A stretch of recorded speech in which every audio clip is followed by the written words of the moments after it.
عزتمنو قدرمنو مسلمانانو وروڼو، رسول الله صلی الله علیه وسلم د نبوت او رسالت د ملاوېدو نه مخکې بغار حرا ته تلو. ام المؤمنین حضرت عائشہ رضی اللہ عنہ فرمائی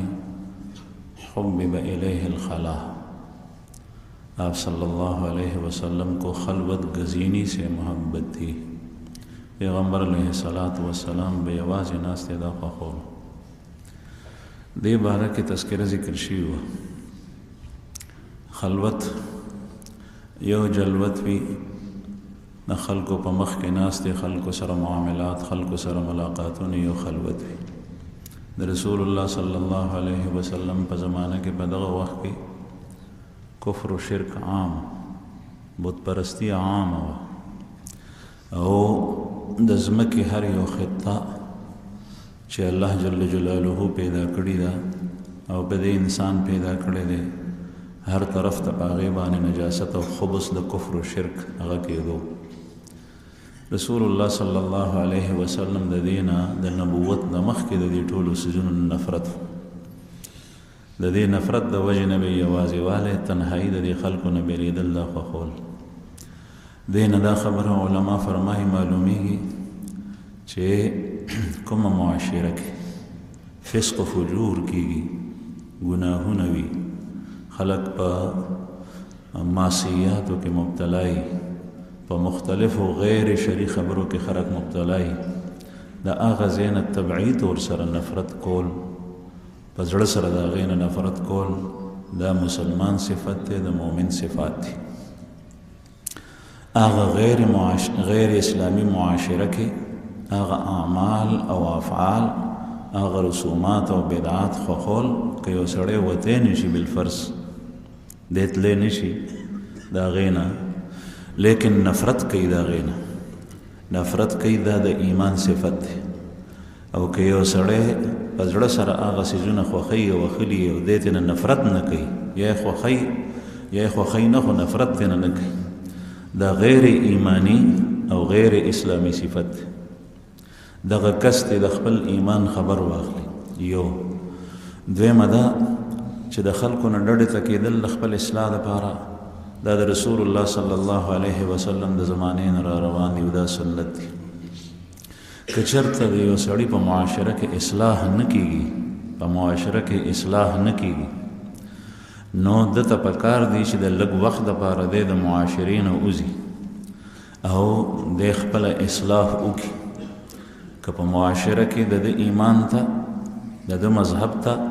د ده اعمالو ته نقصان رسي، نو دی د ډډې ته شي. تاسو ګورئ نه چې اوس هم په رمضان کې اعتکاف مسنون هغه سنت دی په وروستۍ عشره کې، او دا غین علاوه نفل اعتکاف ټول کال شته. په اعتکاف کې په اعتکاف کې سړی د خپل اهل و عیال نه، د خپل ټبر نه، د خپلو بچو نه، د خپلو عزیزانو نه، د ټولو نه جدا شي او جومات ته بستره راوړي، په جومات کې پروت وي.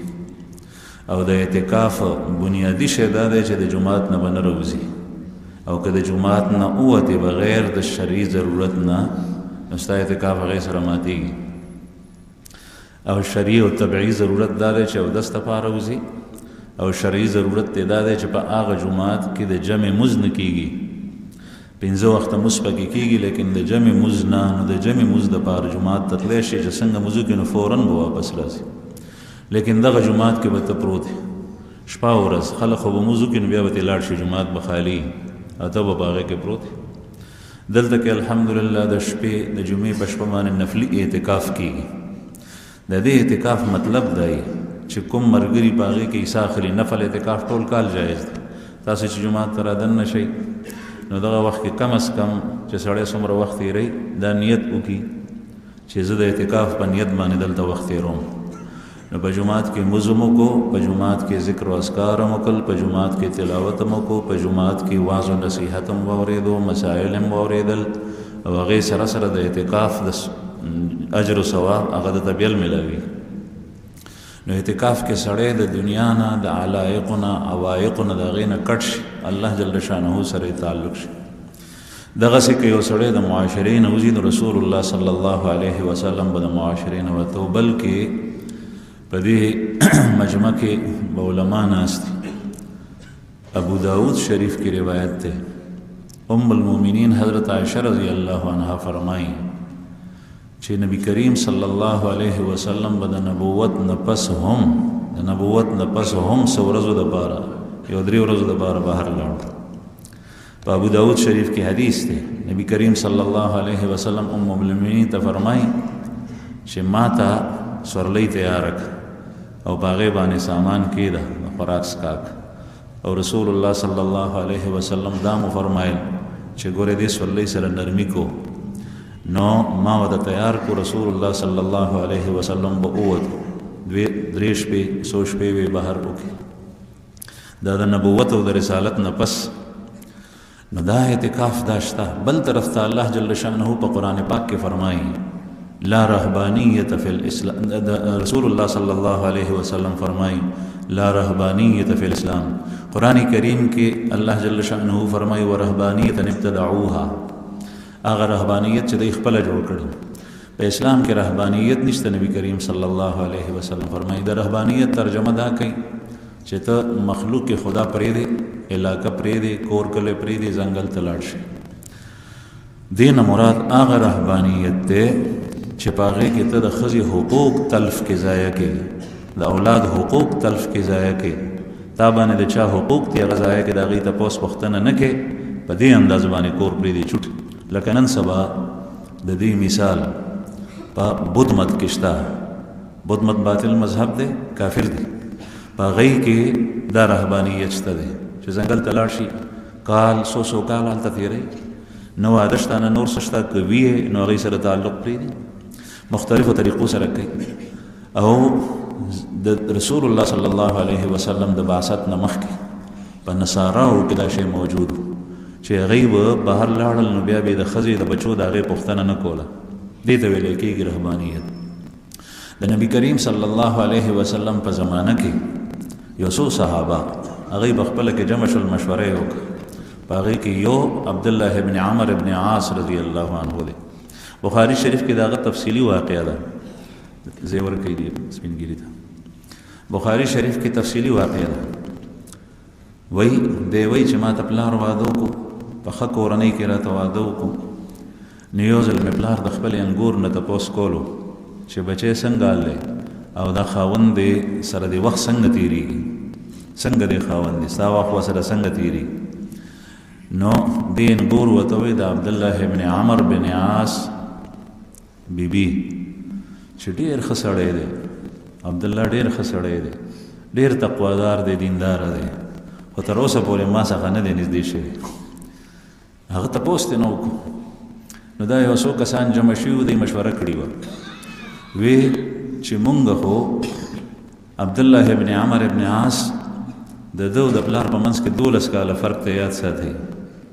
د ده پلار عمر ابن عاص هم مسلمان دی، صحابي دی، عبدالله ابن عمر هم مسلمان دی، صحابي دی. او د 12 کالو په عمر کې او پلار چې الله جل شانه ته دا بچی ورکړو، یو روایت دا دی. نو خبر لاړو نبی کریم صلی الله علیه وسلم ته. نبی کریم صلی الله علیه وسلم ته اطلاع لاړه چې عبدالله ابن عمر د سره نور ملګري دي، دوی خو بالکل هر څه پرېښي دي. رسول الله صلی الله علیه وسلم دی راوغوښتو، تپوس یې ته وکړو. یو وی چې زه خو به ټوله شپه الله ته ولاړ یم، بس بل وی زه به واده نه کوم، ښځې ته به نه نږدې کېږم. بل وی چې د ورځې به مې روژې مسلسل به زه روژې نیسم. د عبدالله ابن عمر ابن عاص واقع ده چې نبی کریم صلی الله علیه وسلم زه ځان ته نږدې کړم، ما ته وایي او لاس یې راباندې کېښود چې تا دا خبرې کړې دي وی چې نو ما ته نبی کریم صلی الله علیه وسلم فرمایي چې ما ته نه ګوري، زما په زندګۍ کې په طرز حیات کې تا دپاره اسوه حسنه ده. زه روژې نیسم او افطارم کوم، روژې کوجه کوم،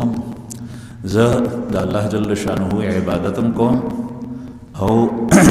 دې سره سره چې کوم دی نو ښځې مې هم دي، هغوی سره تعلقات هم ساتم، ازدواجي حقوق هم د هغوی ادا کوم. زه د شپې الله جل شانه ته ودرېږم، عبادت هم کوم او خوب هم کوم. نو دی وی چې مونږ وی چې یا رسول الله تاسو خو ته خو د الله پیغمبر او الله جل شانه پاک پیدا کړی مونږ خو ټول ژوند په تیارو کې په کفر شرک تیر کړی دی نو مونږ ته د دې څیزونو ډېر ضرورت دی نو نبي کریم صلی الله علیه وسلم په قهر شو او مونږ ته وایي چې زه تاسو کې زیات تقوادار یم او بیا راته وایي چې روژې هم نیسه او داسې هم کو او قرآن پاک تلاوت داسې کو او بیا چې کوم دی نو دا هر څه ورته وکړل خو دې سره سره دا حقوق ادا کړو عرض مې دا کولو چې رهبانیت دې ته ویل کېږي نبي کریم صلی الله علیه وسلم د دې نه په سختۍ سره منع کړ چې ستا ښځه درته د هغې حقوق ولې نه ادا کړي محمد رسول الله صلی الله علیه وسلم چې غار حرا ته تلو نو بیا به واپس راتلو څو شپې به یې وکړې حضرت خدیجه رضی الله عنها څه به راغلو د کور د زوجیت حقوق هغه به یې ادا کول د زوجې حضرت خدیجه رضی الله عنها بیبي وه یو او څو ورځې چې به یې تېرې کړې بیا به راغلو دویم دا چې نبي کریم صلی الله علیه وسلم به ځان سره توخه وړه او ذات به وړو که یو کس وایي چې تا خو توکل په دې کې دی چې انسان د دې څیزونو نه یعنې دغسې روان شي دا څیزونه پرېږدي نو دا یاد ساتئ چې دنیا کې اسباب پرېښول دا توکل نه دی بلکې زه به یو ټکی استعمال کوم الله پاک دې ما ته معافي وکړي تاسو معافي کوئ دا متوري ده چې یو سړی اسباب ورکړي خدای استعمال کې دی وایي چې نه زه دا نه استعمالوم بس روټۍ پرته ده دی وایي نه خورم خدای به زما خېټه مړوي اوبه شته دی دی وایي نسکم الله به مې مړوي جامې شته دی دی وایي ناچوم خدای به مې پټوي نو دې کې هېڅ شک نشته چې الله جل شانه رازق دی خوراک ورکوونکی هغه دی اوبه ورکوونکی هغه دی لباس ورکوونکی هغه دی لیکن دا درکړي دي که نه او په دنیا کې چې کوم دی نو د دنیا ژوند د جنت ژوند خو نه دی چې په خپله به داسې راځي په تا پورې بنخري یا ستا خېټه ته به ځي نو دا چې کوم اسباب الله جل شانه درکړي دي هغه اختیار کا او باروسه او اعتماد په الله باندې کو دې ته ویل کېږي توکل زمونږ د بخاری شریف او د ترمذی شریف استاد هغه به وہ فرماتے تھے کہ اعلیٰ سے اعلیٰ اسباب کو اختیار کرتے ہوئے اعلیٰ سے اعلیٰ اسباب کو اختیار کرتے ہوئے اللہ پر بھروسہ رکھنا اسی کا نام توکل ہے اسباب اختیار کا البتہ دې کې یو شی کې یو به د حرامو نه ځان ساتي چې په حرامه طریقه یې وګټې دا د توکل منافي ده ځکه چې دې نه رب تعالی منع فرمایي یو به د حرص او لالچ نه ځان ساتي داسې حرص چې مثلا تا سره شته او ته بیا د هغې دپاره چې کوم دی نو فرایض پرېږدې د خدای پاک پولې ماتې حدود ماتې احکام ماتې بیا ورپسې دا د توکل منافي ده د قناعت نه کول او حرص اختیارول د توکل منافي ده مشتبه او حرام مال ته لاس اچول دا د توکل منافي ده حضرت علی کرم الله وجهه د نبی کریم صلی الله علیه وسلم د تره زوی او داسې لوی کړی دی لکه د بچي په شان او بیا زوم هم دی د پیغمبر علیه الصلاة والسلام خوږه لور بیبي حضرت فاطمه رضی الله عنها د علي سے په نکاح کې وه کور کې به خوراک څښاک څه نو لږ تندې به باندې تېرېدې لیکن د توکل دا حالت و چې یو ځل دی بهر ووتو چې څه وګورم نو وږې وم ډېر سخت نهر وم په صحابو باندې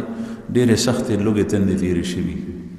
مونږ دا ارمان وکړو دا ارمان بېشکه ټیک دی چې زه د نبي کریم صلی الله علیه وسلم په زمانه کې وې چې د هغې مخ مبارک ته مې کتې د هغې خبرې مې په دې غوږو اورېدې دا تمنا د هر مسلمان په زړه کې وي لیکن په دې وخت باندې ناشکري مه کوئ چې زه دې وخت کې ولې پیدا یم او هغه وخت کې ولې پیدا نوم د خدای په قضا باندې او د هغه په فعل باندې اعتراض په شکل کې دا خبره مه کوه بلکې په دې کې د الله جل شانو ډېر حکمتونه دي که هغه زمانه کې وې هغه لوږې تندې هغه قحطونه هغه فقر هغه تنګدستي هغه جنګونه د کافرو سره هغه زخمونه هغه شهادتونه هغه در باندې راتلې نو تا به آیا دې ته غاړه ایښې وه او د رسول الله صلی الله علیه وسلم په مجلس کې که به یو معمولي خبره د بې ادبۍ د چا د خولې نه ووته نو د هغه کفر خطره به وه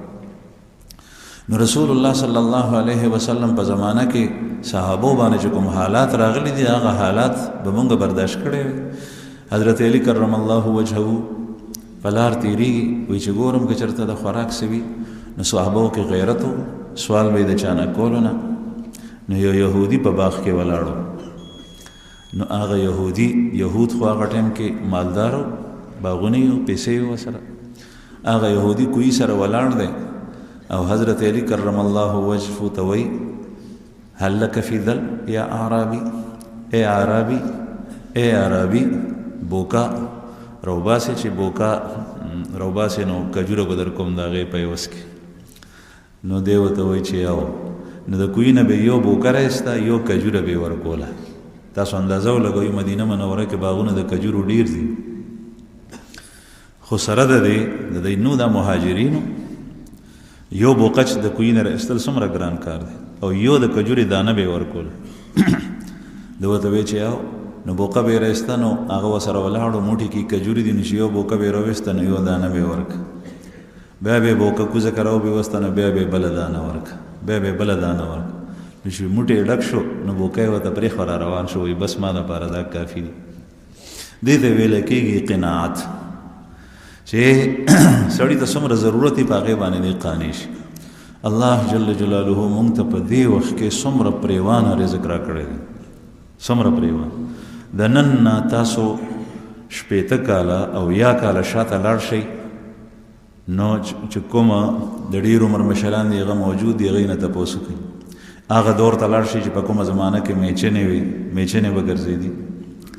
رسول الله صلی الله علیه وسلم په زمانه کې به اوربشې خوړلی کېدي. حضرت انس رضی الله عنه تپوس چاته نه وکړو، نو وایي چې زمونږ خوراک به اوربشې وي او غلبیلونه نو چې په غلبیلونو مو اوربشې چاڼ کړی وی اوړه. نو تپوس کوونکي تپوس کوي چې بیا به د هغې هغه بوسکو سره مسه کول، ځکه چې اوربشې په میچن باندې اوړه کې اوس هم اوربشې میلاوېږي. ما ته د ملګرو چا دل د اوربشو راوړي دي دل، په هغې کې په غنمو کې ډوفر نه کېږي. مور مې وایي چې دا د غنمو دل دي که د اوربشو دي، دومره صفایي سره په مشینانو باندې وباسي.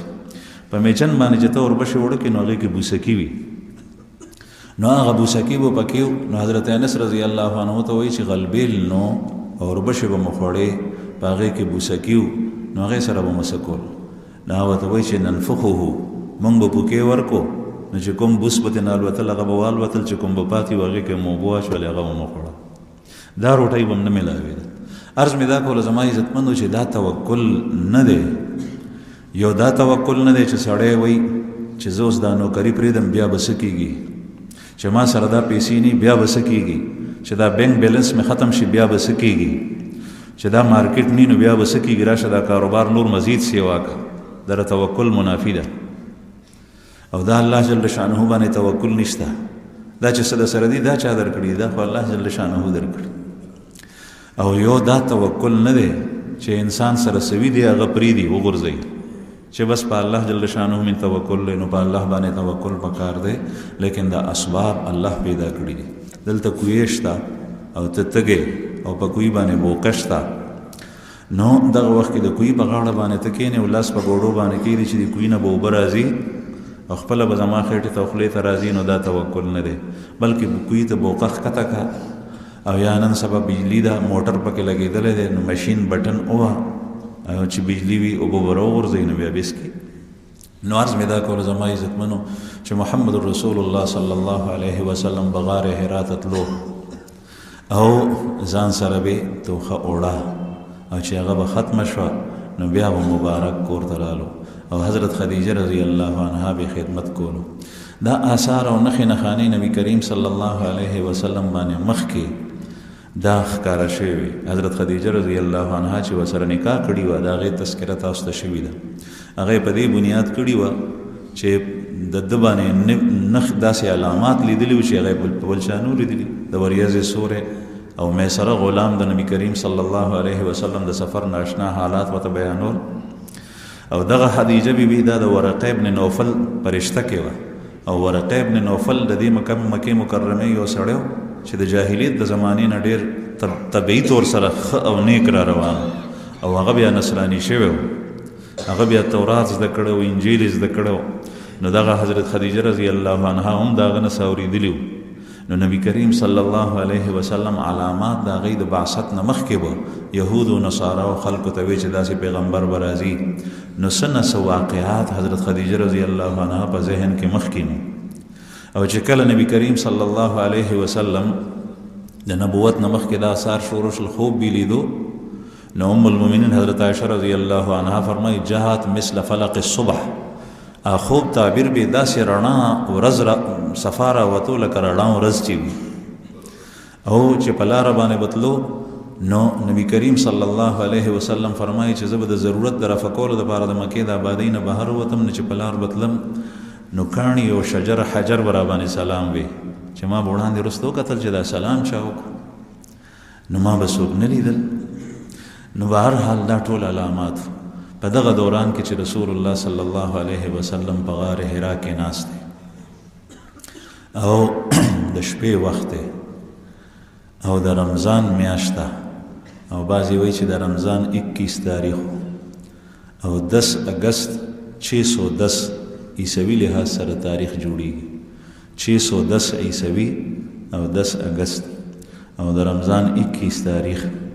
په محمد رسول الله صلی الله علیه وسلم باندې وحی راله فرښته راله حضرت جبرئیل علیه السلام رالو د شپې وخت داسې ځای دی چې هلته کې بل څوک انسان نشته تاسو کې چې څوک تللی او غار حرا مه کتلی په جبل حرا کې اوچت ځای کې دی نو هلته عموما چې کوم دی نو هغه نن سبا خو چې موږ مسلمانان ځو نو په دې خیال ځو په دې نیت ځو چې زمونږ خوږ پیغمبر صلی الله علیه وسلم دې ځای کې ناستې کړی دی مبارک په دې ځای کې به وحی راغلی ده رسول الله صلی الله علیه وسلم امتی چې معمولی امتی وي په زړه کې د نبی کریم صلی الله علیه وسلم سره محبت وي نو هغه دې ځای ته ځان رسوي چې ما ولیدی نو که یو سړی نن سبا ستړي ستومانې کوي او تکلیفونه تیروي او خیجي بره نو په دې خیال خیږي نو هغه زمانه کې خو په دې طرف څوک راتلل نه ځکه یې د دې ځای انتخاب کړ په داسې یوازې او ځان ته ځای کې فرښته راله حضرت جبرئیل علیه السلام نبی کریم صلی الله علیه وسلم سره ملاقات وکړو او ورته وایي جبرئیل علیه السلام چې اقرأ پڑھ تو وایا رسول اللہ صلی اللہ علیہ وسلم ورته فرمایل ما نه بقاری میں پڑھ نہیں سکتا زه لوستی نشم بیا ورته فرمایل چې اقرأ پڑھ تو وایا بیا نبی کریم صلی الله علیه وسلم فرمایل چې ما نه بقاری پړومبي ځل باندې چې کله رسول الله صلی الله علیه وسلم فرمایل چې زه نشم لوستی نو جبرئیل علیه السلام ځان سره جوخ کو او سینې د سینې سره یو ځای کو وتا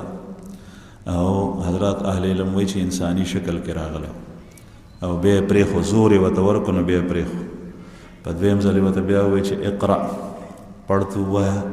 رسول الله صلی الله علیه وسلم بیا فرمایل چې ما نه بقاری بیا حضرت جبرئیل علیه السلام ځان سره جوخ کو او جوخو کې د هغې نه زیات زور ورکو او بیا یې پرېښو بیا یې ورته وایي چې اقرأ بیا نبی کریم صلی الله علیه وسلم فرمایل چې ما نه بقاری میں پڑھ نہیں سکتا زه لوستی نشم بیا یې په درېیم ځل بیا ځان سره جوخ کو بیا چې ځان سره جوخ کو نو بیا د هغې نه سیوا زور ورکو او بیا یې پرېښو بیا یې ورته وایي چې اقرأ بسم ربک الذي خلق الانسان من علق اقرأ وربك الاکرم الذي علم بالقلم علم الانسان ما لم يعلم دا دې پورې آیات دا ړومبی وحی د قرآن کریم چې په محمد رسول الله صلی الله علیه وسلم باندې نازل شي په دې ځل باندې په دې وروستي ځل باندې د رسول الله صلی الله علیه وسلم په سینه او زړه کې د آیات محفوظ شو اوس دې ځای کې یو مسله خو دا ده چې نبی کریم صلی الله علیه وسلم دا څنګه فرمایل چې ما نه بقاری میں پڑھ نہیں سکتا یا میں پڑھا ہوا نہیں ہوں حالانکہ هغه خو عربو او دا قرآن پاک په عربی کې نازل شوی رسول الله صلی الله علیه وسلم عربو قرآن کریم په عربی کې نازل شوی بیا څنګه نه لوستو نو جواب یې دا دی یو بعضې حضرات وایي د سیرت په کتابونو کې لیکلي دي چې جبرئیل علیه السلام نبی کریم صلی الله علیه وسلم ته یو کپړه ریخمینه ټوټه د ریخم هغه یې ورته مخې ته ایښي وه په هغې باندې دا آیات لیکلي چې دا وایه او هغې باندې هیرې جواهرات لګېدلي وو په هغه کپړه باندې او رسول الله صلی الله علیه وسلم ته یو مسند راوړی و په هغې باندې یې کېنولی نو نبی کریم صلی الله علیه وسلم تحریر نشو لسته، لیکې نشو کولی او کتاب یې نشو ویلی. او دا یاد ساتئ چې نن سبا خو مونږ فخر په دې کوو، وایي فلان کې پڑھنے والا دی او فلان کې ان پڑھ دی. او پڑھنے والا او ان پڑھ کې فرق وي. پڑھنے والا ته سړی د عزت په سترګه ګوري، ان پڑھ ته نه. د محمد رسول الله صلی الله علیه وسلم د پاره نه لوستل او نه لیک، دا د نبی کریم صلی الله علیه وسلم مدح ده. تاسو به وایئ چې څنګه؟ هغه داسې چې کوم علوم چې رسول الله صلی الله علیه وسلم په سینه کې کومې خبرې چې هغې کړي دي او کولې، د دنیا علما، اهل علم، فقها، محدثین، مفسرین او سیرت لیکون کی، اصول فقه، اصول حدیث، اصول تفسیر چې څومره کتابونه دي دا ټول لیکل شوي دي. دا د رسول الله صلی الله علیه وسلم د هغې علومو په رڼا کې لیکلی شي او ختمیږي نه چې څومره پورې دا ځمکه شته دی، دا دنیا آباده ده، قیامت نه دی راغلی. الله جل شانه به د اهل علمو نه دا کار اخلي. دا د هغه علومو په رڼا کې دي چې د هغې علم نه ذره څوک اخوا دېخوا شي نو ټول امت پې باندې، د اهل علم پې باندې راپاسي، وایي دا ټکی غلط لیکلی دی، دا شی غلط دی، دا کتاب مه ګورئ. ولې؟ د هغې علومو نه بهرنۍ خبره ده. دا علوم رسول الله صلی الله علیه وسلم ته ورکړی شي او سره د دې چې پڑھنے والا نو. د تاسو نه زه یو تپوس کوم چې یو سړی کتاب لیک نشي کولی او کتاب کې ویلی نشي او هغه سره دومره علوم وي، نو دا صاحب کمال شو. او که هغه کس چې هغه کتاب لوستی شي او کتاب ووایي دا صاحب کمال شو. کمال د ده ډېر زیات دی چې چا کتاب نه دی لوستی، تحریر نه ورځي او هغه د علومو سمندر دغه بیانوي. دویمه دا چې په هغه زمانه کې کتابونه وو او تورات او انجیل دا کتابونه وو، خو دا خو محرف شوي، مبدل شوي دي، په دې کې تحریف دی. دغه تحریف را روان نو که چېرې رسول الله صلی الله علیه و لکه ورقه ابن نوفل چې تاسو ته ما تذکره وکړه، هغه به د تورات ترجمه د عبرانۍ او سریانۍ ژبې نه عربۍ ته کوله او دغسې کتابونه وو. نو که چېرې نبي کریم صلی الله علیه وسلم د کتاب مطالعه کولی شوی، نو بیا به ډومبی اعتراض د مخکې خلکو دام کولو، لکه نور خو یې د ځان نه اعتراضات جوړول، دا اعتراض به کولو چې دی د فلانکي فلانکي کتابونه وایي، نو د هغې نه دا علوم زده کوي. نو رسول الله صلی الله علیه وسلم ته نبی امی په دې لحاظ سره چې پیغمبر علیه السلام پڑھنے والا نو، نه استاد شته په دنیا کې، الله جل شانه براہ راست ورته علم ورکړی، او نه چې کوم دی نو چېرته کتاب لوستی دی، نه کتاب لیکلی دی. چې په چا به لیکل کول، خطوط به بادشاهانو ته لیکل، نو بیا به صحابه ورته وی چې دا ولیکئ، کاتبین به یې راغوستل. قرآن کریم چې به نازل شو نو ورسره کاتبین وحی و، حضرات صحابه. زید ابن ثابت رضی الله عنه کاتب وحی دی.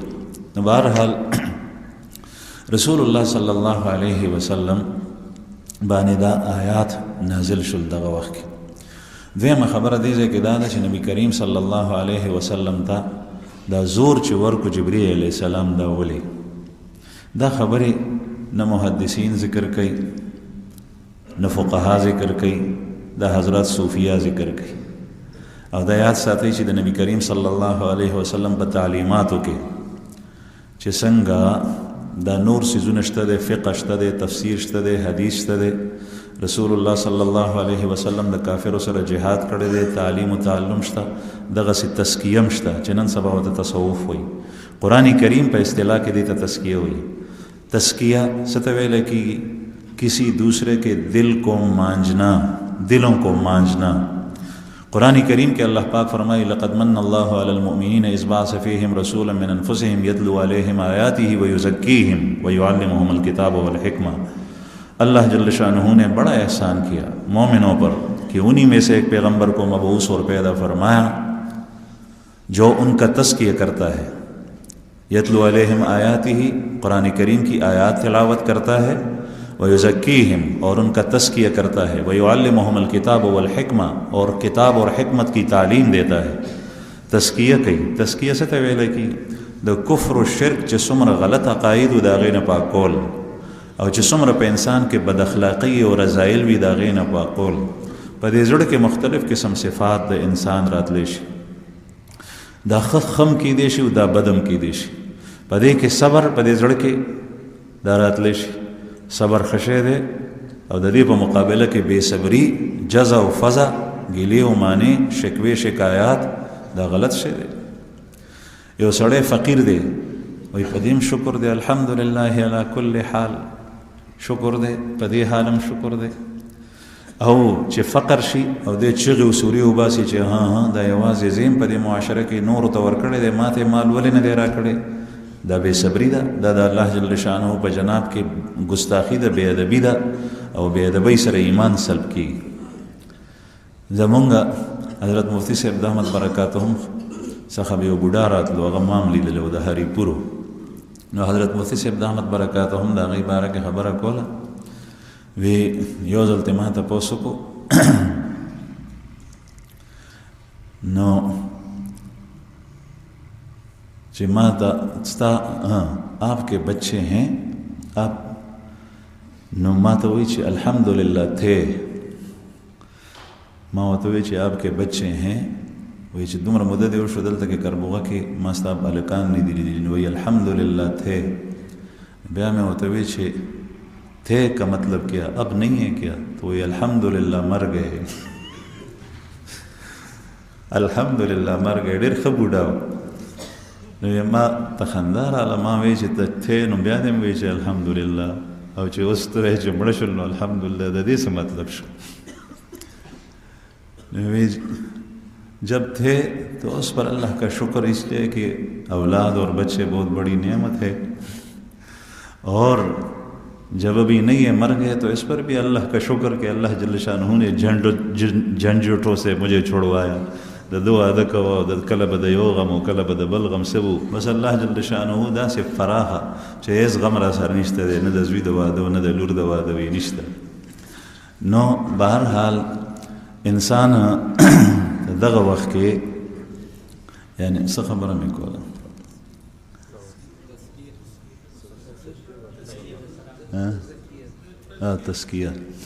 تزکیه باندې خبره کېده چې رسول الله صلی الله علیه وسلم به د خلکو تزکیه کوله، او تزکیه به د زړه کې اخلاق وي، بد او ښه. هغه بد اخلاق لرې کول دا چې انسان خواري کوي نو هغه لرې کېږي، او د هغې په ځای کې ښه اخلاق پیدا کړي. حرص دا بد صفت دی، دا خلق دی چې په دننه په زړه کې وي، او د دې په ځای کې قناعت دا ښه دی. ناشکري دا بد صفت دی، ناشکري او ناقدري. خدای پاک هر څه ورکړي او د الله جل شانه شکر نه ادا کوي، نشته دی، کم دی. دکان شته، مارکیټ شته، کارخانه شته، ځمکه شته، فصل پکې کېږي، هر څه خدای ورکړي دي. چې تپوس ته وکړه نشته، کار نه کېږي، ګزاره نه کېږي، په زرګونو روپۍ ګټي، بعضې سړی په لکونو ګټي، نشته. دغه ناشکري چې دی وایسته نو الله جل شانه په دې غضبناک کېږي، بیا به پیسې ګټي، بیا به په هغې کې برکت نه، قرضونه به در باندې خېږي، پوهېږه به نه په ځان باندې. نو عرض مې دا کوله چې رسول الله صلی الله علیه وسلم دغه تزکیه به هم د خلکو کوله. نبی کریم صلی الله علیه وسلم ته چې کله د فرښتې جبرئیل علیه السلام دا زور ورکولو، نو دا صوفیه حضرات وایي چې دا هغه فیض د جبرئیل علیه السلام د سینې نه منتقلولو نبی کریم صلی الله علیه وسلم سینې ته. ملک فرښته دا جدا مخلوق دی،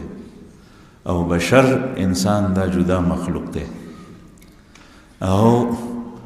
د بشر د ملک نه استفاده دا ګرانه ده، ډېره زیاته. ځکه قرآن کریم کې الله جل شانه فرمایي چې مشرکینو به وي چې محمد رسول الله صلی الله علیه وسلم باره کې دی څنګه پیغمبر شو، دی خو زمونږ په دې معاشره کې دې ځای کې پیدا شوی دی، نو دی څنګه پیغمبر شو؟ پیغمبر خو په کار دا دی چې فرښته وي. نو الله جل جلاله فرمایي چې پیغمبر فرښته وي، نو چې فرښته په خپل اصل صورت کې وي نو تاسو د هغه نه استفاده نه شوه کولی، او که خامخا هغه راتلی نو بیا به بشري صورت کې راتلی. ځکه چې فرښته په اصل صورت کې راشي نو هغې ته چې وویني سړی نو هغه به یا مریض زړه به یې چوي، نشي لیدی. فرښتې اصل صورت دا دی، یا به زړه چوي مري، یا به هغه پرکاله شي، بېهوشه به شي. نو خامخا به هغه انساني شکل و صورت کې راځي. نو چې انساني شکل کې راشي نو بیا به دی وایي چې دا خو انسان دی. نو رسول الله صلی الله علیه وسلم او انبیاء کرام ځکه الله جل شانه بشر پیدا کړي دي فرښتې نه. بهرحال رسول الله صلی الله علیه وسلم بشر ما فوق البشر نو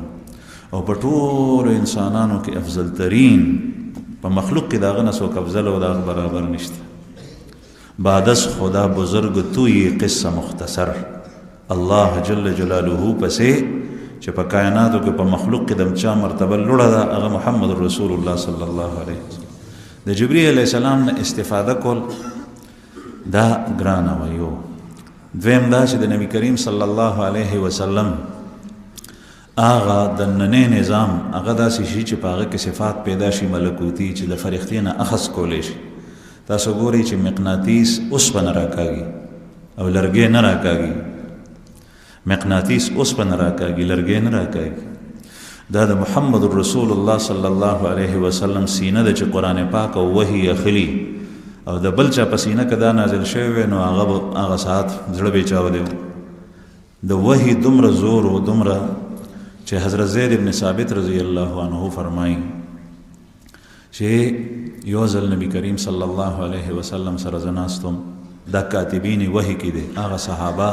چې چا به وحی لیکله. رسول الله صلی الله علیه وسلم سره زه ناستم او د هغې مبارک دا زنګون زما په زنګون باندې پروت وفخذه علی فخذی. زنګون یې زما په زنګون باندې پروت.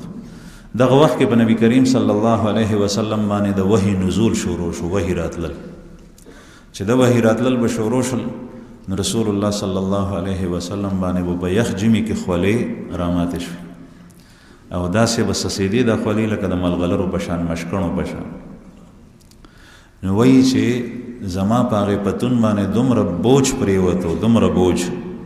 چې ما وی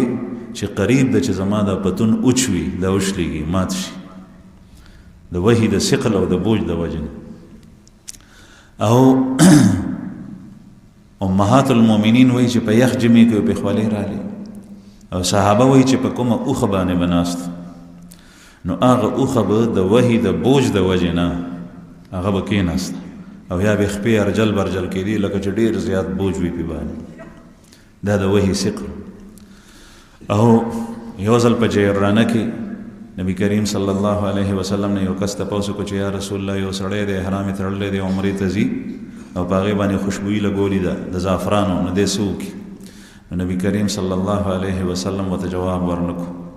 نو دغه وخت کې پې وحي شروع شو.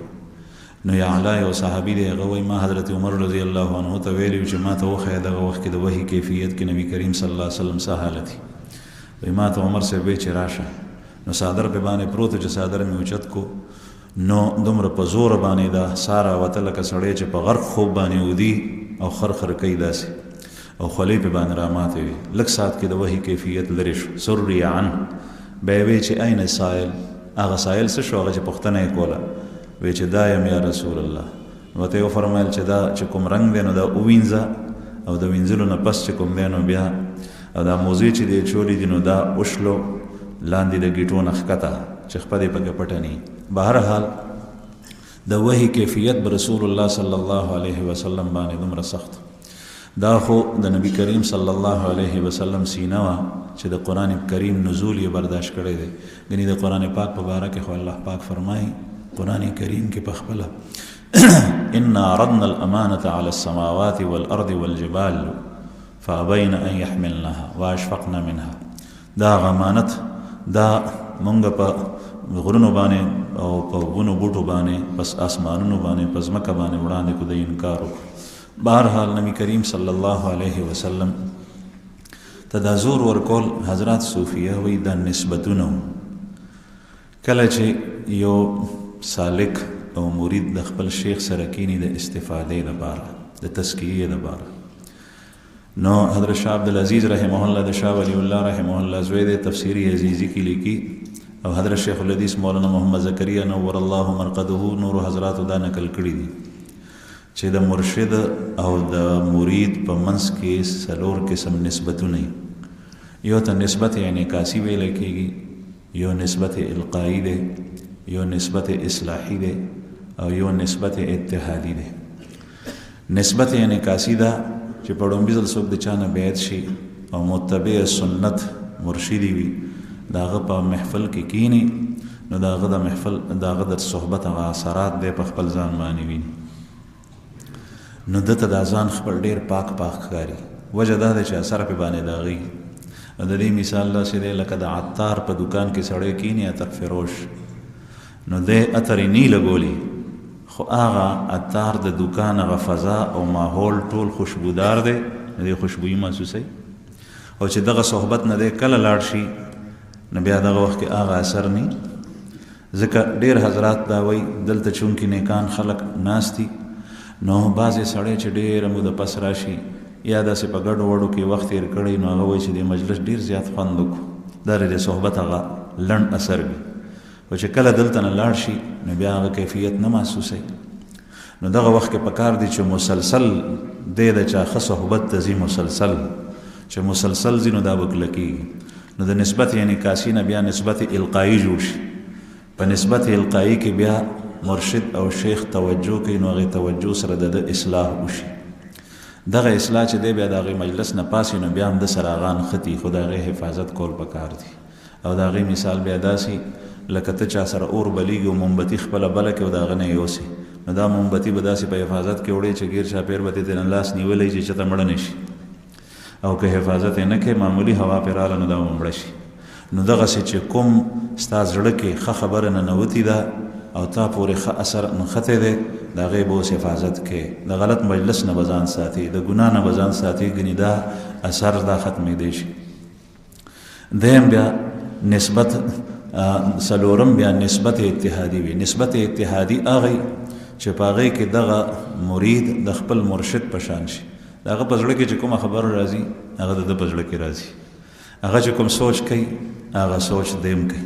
د دوی دواړو حالات یو شان شي. نو دغه نسبت اتحادي رسول الله صلی الله علیه وسلم په صحابو کې ابو بکر صدیق رضی الله عنه ابو بکر صدیق رضی الله عنه د نبی کریم صلی الله علیه وسلم سره نسبت اتحادي حاصلو چې د رسول الله صلی الله علیه وسلم زړه کې به کومه خبره راتله هغه به د محمد رسول الله صلی الله علیه وسلم راتله. په یو مشوره کې د قیدیانو په باره کې مشوره وشوه د بدر قیدیانو چې دوی سره څه وکړو نو عمر صاحب او ډېرو صحابه ووایي چې یا رسول الله سرونه یې پرې کوي قتل یې کوي او رسول الله صلی الله علیه وسلم په زړه کې راغله چې دوی نه فدیه وصول کو او پرېږدو او د ابوبکر صدیق صاحب په زړه کې دا رایه راغلې. په حدیبیه کې چې کله صلح کېده حضرت عمر رضی الله عنه نبی کریم صلی الله علیه وسلم ته وایي چې یا رسول الله ته د الله رښتینی پیغمبر نه ویم وی دا کافر په باطل نه دي وی دي وی مونږ په حق باندې نه یو وی یو نو بیا مونږ څنګه دوی ته خپل ځان ذلیله کوو او دوی سره روغه کوو مونږ راغلي یو عمرې ته مونږ عمرې ته ځو. رسول الله صلی الله علیه وسلم ورته وفرمایل چې په دې کې خیر دی زه د الله پیغمبر یم خبره زما ومنه. عمر صاحب ډېر سخت د غصې په حالت کې ځکه چې دا دناعت ورته ښکنه ښکارېده چې دا کافر مونږ ایساری مونږ ته وایي چې خانه کعبې ته مه ځئ ټول خلک ځي. هغه زمانه کې به عمره ته خلک تلو حج ته به تلو که چا به د خانه کعبې طواف کولو جنګ ته به نور راغلی نو تلو به نو د دوی اراده 1400 یا 1500 کسانو نبي کریم صلی الله علیه وسلم سره د عمرې وه د جنګ نه وه مشرکینو بیا نه پرېښود. بیا ابوبکر صدیق صاحب ته لاړو حضرت ابوبکر صدیق رضی الله عنه ته دغسې خبرې عمر صاحب وکړي نو ابوبکر صدیق صاحب د نبی کریم صلی الله علیه وسلم خبرې نه وې اورېدلې هماغه خبره ورته حضرت ابوبکر صدیق صاحب وکړه چې کومې نبی کریم صلی الله علیه وسلم کړې هماغه سوال جواب یې وشو. نو دې ته نسبت اتحادي وي چې د شیخ او د مرید په زړه کې بیا یو شان خبره راوچتېږي. بهرحال رسول الله صلی الله علیه وسلم چې کله جبرئیل علیه السلام رالو نو راتلو سره مناسبت پیدا شو او ډومبه چې کله ورته ووایي چې اقرا نو دا هغه نسبت انعکاسي او چې بیا زور ورکو نو دا نسبت القایي او چې بیا دویم ځل باندې زور ورکو نو دا نسبت اصلاحي او چې څلورم ځل په درېیم ځل باندې زور ورکو نو بیا دغه نسبت اتحادي. اوس د نبی کریم صلی الله علیه وسلم سینه هغه د جبرئیل علیه السلام نه اخذ کولو دپاره بالکل تیار او ملکوتی صفات پکې راغلي. نو جبریل علیه السلام چې به وحي راړه نو نبی کریم صلی الله علیه وسلم به اخذ کوله. ان شاء الله دې پسې مزید بیا د رسول الله صلی الله علیه وسلم کور ته تګ د وحي د نزول نه پس واقعات که ژوند بیانېږي. واخر دعوانا ان الحمد